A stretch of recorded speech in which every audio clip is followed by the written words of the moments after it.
Hello, and welcome to Anime Audio Commentary. Today I'll be commenting on episode 63 of Fullmetal Alchemist Brotherhood.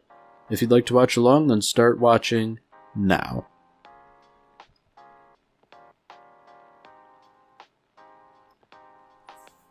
So it seems like we're sort of reverting to the origin of this whole problem briefly. I find it interesting that Father is talking about rights and freedom and all that, and how, at least at that point in time, he viewed himself as basically being on the lowest rung of everything, despite prodigious knowledge. So, I guess the seeds were there. Father would have always become a monster. And it's interesting in a way that almost nothing has changed, Even now, at what should be the apex of his power, Ed Elric is basically just beating him in a fistfight when, by all accounts, that is something that should be, an impossibility. I do find it interesting that, nobody else is sort of intervening in this fight, and perhaps it's probably for the best, but I don't know. I feel like they could take care of everything if other people just sort of stepped in. Although, in retrospect, perhaps it's better that they didn't, seeing as how Father is now explosively disgorging souls.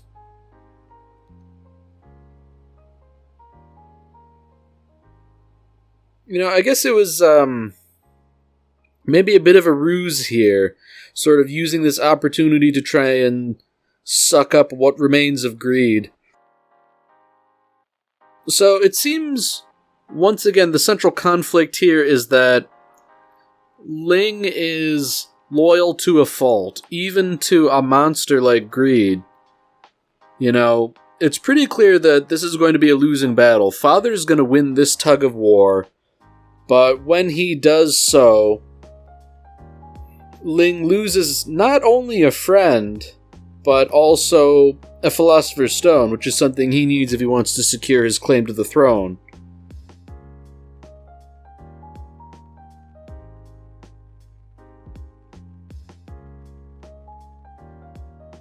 So, it's interesting here.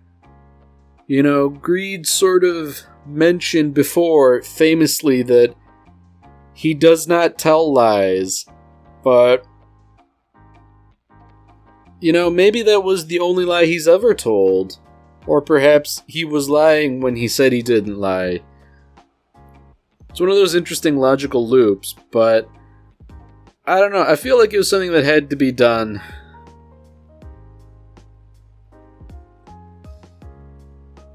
I feel like greed is being deliberately irreverent here.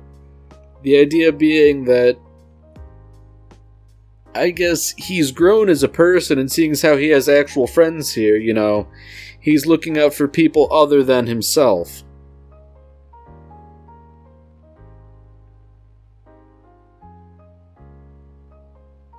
It's rather admirable of greed to have essentially gone to his death willingly. But it seems as though, in going to his death, he had to get in one final parting shot. And based on what's happening to Father, it would seem as though he's ruined his body. I mean, thinking about it, this is probably the ideal ending for greed, In the very end, he spites Father by transmuting his body into, weak, brittle carbon. So even though it does ultimately prove fatal, Father not willing to let him die along with him, naturally, yeah, it is rather unfortunate, but I guess it was probably inevitable. I mean, what would have happened if Greed had survived Father's death? Would he have continued to persist after Father's death, or would he sort of had died as well? I mean, I guess if he had a separate source of souls, he would have lived, but I don't know. Like, I feel like this is sort of what had to happen, you know? He was a monster of Father's making, and therefore it's really only fitting that he sort of dies along with him, even if he did do so in opposition.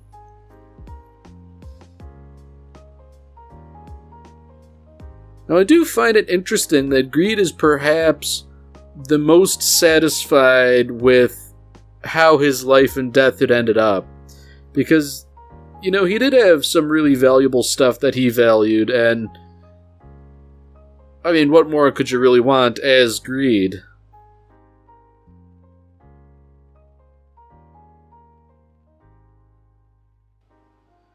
So it would seem as though it's finally over, you know. Father has disgorged what remains of the souls he contained. It's unfortunate that all those souls, you know, they no longer have bodies to return to, so I guess, you know, they're just dead. But it's good that they're finally free. You know, I'm certain that that's preferable to being trapped in a stone for all eternity until you're used up.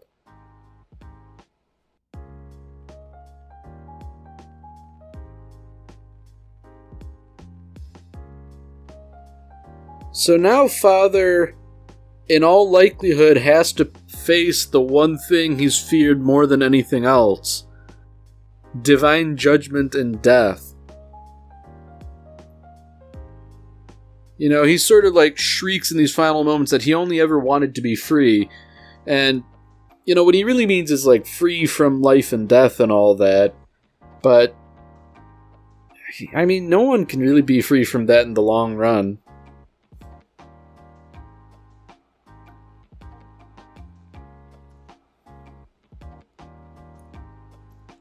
So this is interesting. You know, the truth sort of shows up again, but he mirrors Father. It is interesting. It strikes me as, you know, fairly biblically accurate in that, you know, God's creations are made in his image. Yeah. It is rather unfortunate that Father doesn't really seem to understand what the truth is trying to tell him here. You know, you didn't cultivate your own talents or anything like that. You basically relied on stealing stuff from others. And therefore, you know, you've basically screwed up the game of life irreparably. And I do think that that's sort of like an interesting lesson that can be applied to life on general principle. Because, I mean, like, if you get ahead in life by stealing, be it material objects or stealing credit, you must by necessity ignore your own talents and attributes, and therefore they will atrophy. You know, the things you don't use will wither up and become vestigial.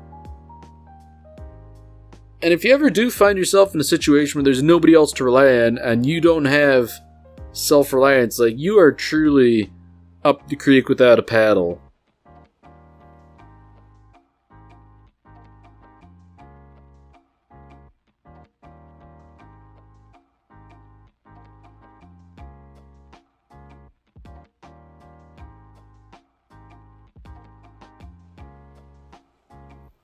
So it's interesting that I feel like Father is receiving like the worst possible punishment here. It's almost as if he's being unmade.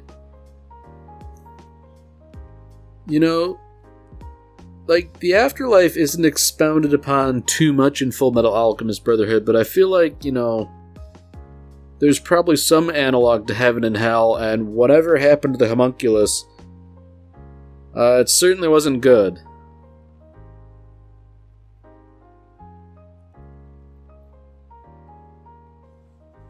So now we come to the issue of Alphonse. Obviously he hasn't returned, and frankly, why would he? Because his returning to the land of the living was based on Edward giving up his arm. So if he has his arm, Alphonse can't come back. And even in the face of his brother being dead, this is a mark of Edward's considerable moral fiber that with his brother lying dead and presented with the Philosopher's Stone, he still refuses to use it for those selfish ends, even if it would be justified. I mean, getting down to it, Alphonse's sacrifice was by and large the fulcrum upon which everything shifted.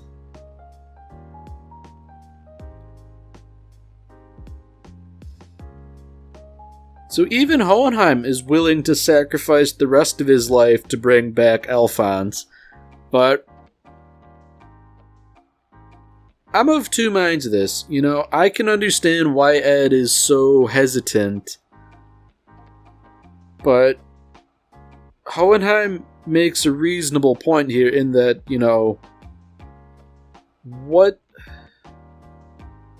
what else should a father do but help his children?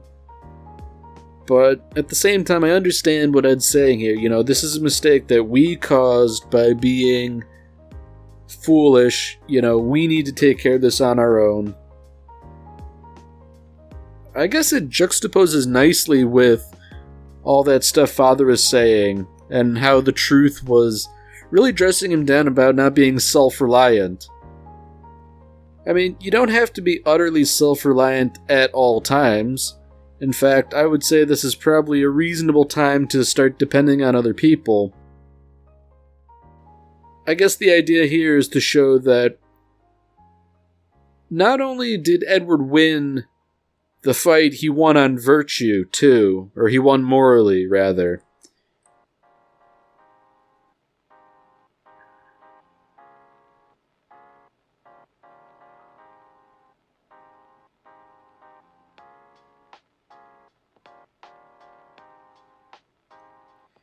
I find it interesting that Ed is so insistent that there has to be some other way to do things. Because, that's not necessarily going to be true in life, and seeing as how you're dealing with a higher power here, it really isn't necessarily true that there has to be some sort of workaround or loophole. Nevertheless, I admire his determination.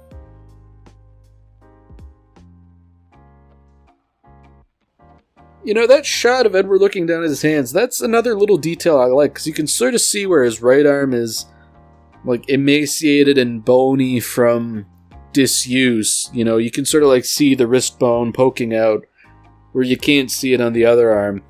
It's just little things like that I find interesting, that, even if it's not, a mark of supreme quality if they were to account for things like that, it's a little detail.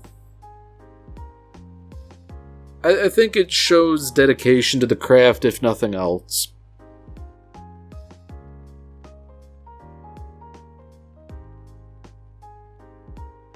So for better or for worse, Edward seems to have picked up on a solution here.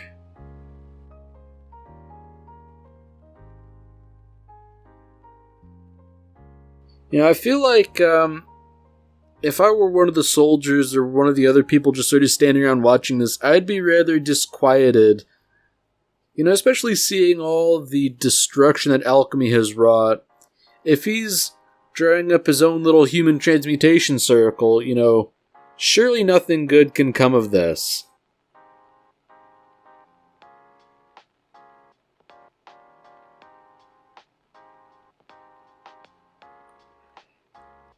I also feel like that was kind of a poor choice of words on Edward's part, saying, "This is my last transmutation."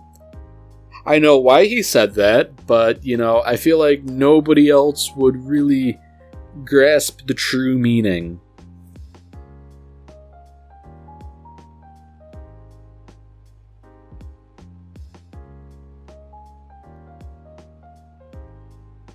So here we go. Edward has confronted the truth here. And, the truth makes a good point here. It's like, okay, how are you going to get your brother back? What are you going to give me? And Edward's pointing to the Gate of Truth itself.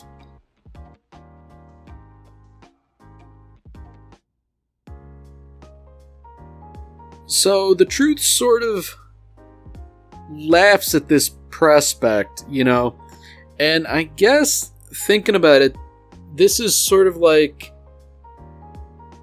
a little loophole here, because Edward and Alphonse were sort of connected through this whole alchemical trauma. Edward can get away with getting rid of his Gate of Truth even though it prevents him from performing alchemy, because Alphonse has a gate that he can emerge from. I feel like if somebody were just doing this on their own and they were to sacrifice the Gate of Truth, like, that's it. They're stuck there. There's no way out. But I don't know. This is an interesting end, loophole aside. Even if you don't consider the loophole, Edward is sort of coming to the conclusion that, I don't need the ability to perform alchemy. I can give it up, I can live without it, it's sort of like accepting that you know nothing, giving up on hubris and all that.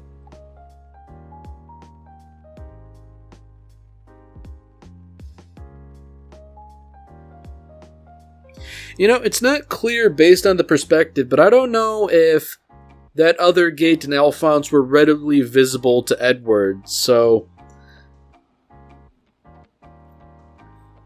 man, this has got to be one hell of a reunion where he finally sees the gaunt, emaciated form of his brother that's been basically just sort of like sitting around for who knows how many years.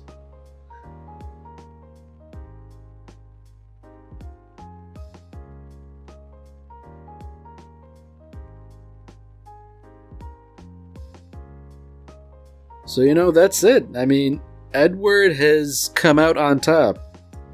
Yeah, he can't perform alchemy anymore, so that's sort of like the big sort of central interest of his life that is now no longer something he can participate in, but I feel like that's kind of a small price to pay in the long run. Now, despite being back in his real body, I feel like Alphonse has a pretty rocky road ahead of him, Like, the human body is tough, but like, it does need time to repair itself, and that's like a long, time-consuming process. Like, I know a little bit about stuff like this where, like, if you're basically starving for a prolonged period of time where there just isn't much more food than is barely necessary to survive, and then you eat a lot, like, you will get sick because your stomach isn't used to it. So I feel like Alphonse is in a sort of situation like that, where he's gonna have to, like, basically slowly adjust to having a body again, and there's gonna need to be all sorts of, like, physical therapy, because if his muscles have just been sort of, like, sitting around not doing anything, they're going to be really weak. To the point where, even, like, walking around and supporting your own body weight is, well, basically like a workout, a really tough thing to do.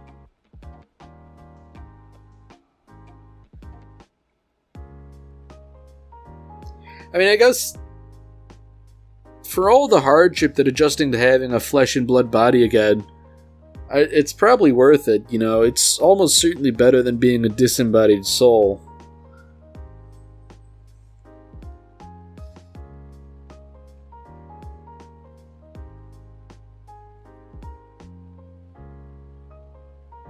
So just that little flashback there with Hohenheim talking to Father. It's interesting how way back when, Father thought he would be happy merely being able to leave the flask, but, sure enough, that was not sufficient. As soon as he got out of the flask, he began scheming bigger and better things. I guess it sort of makes sense when you consider that of all the homunculi, pride was the strongest, as if to suggest that Father had much more pride compared to any of the other sins to expel. If once he gets himself a body, his first sort of impulse is to plot how to overthrow God.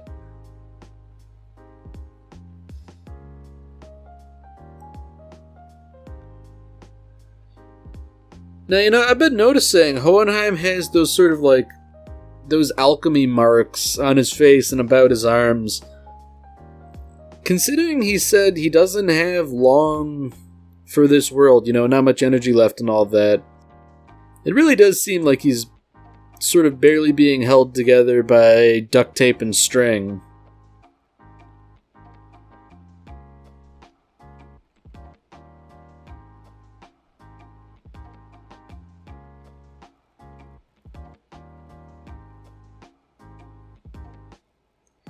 It is nice, however, that before he did finally kick the bucket, he did have a chance to sort of visit Trisha's grave and all that, pay his respects one last time.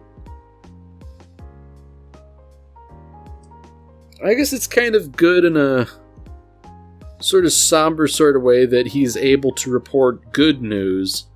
He's reconciled with his kids and all that.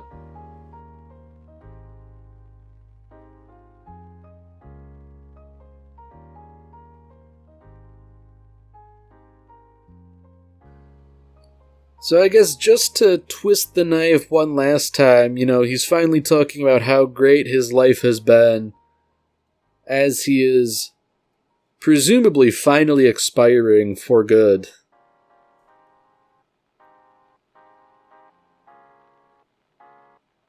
Yeah, there's some real bitter irony in that, for the first time he really does want to continue living, but it's no longer an option.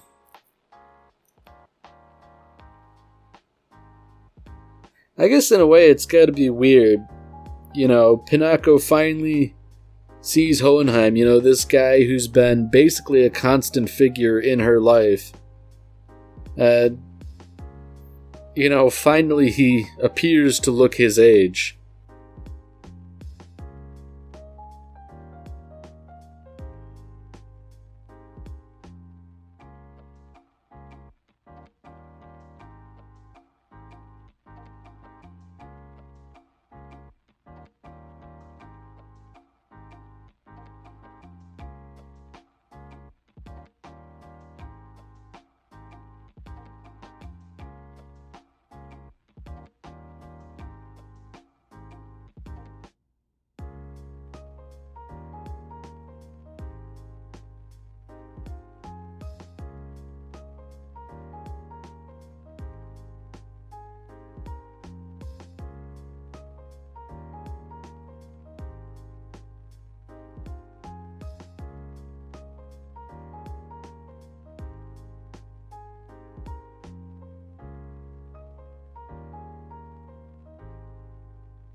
Alright, well that's it for this episode. If you've enjoyed it, then by all means, tune in for the next one. See you, Space Cowboy.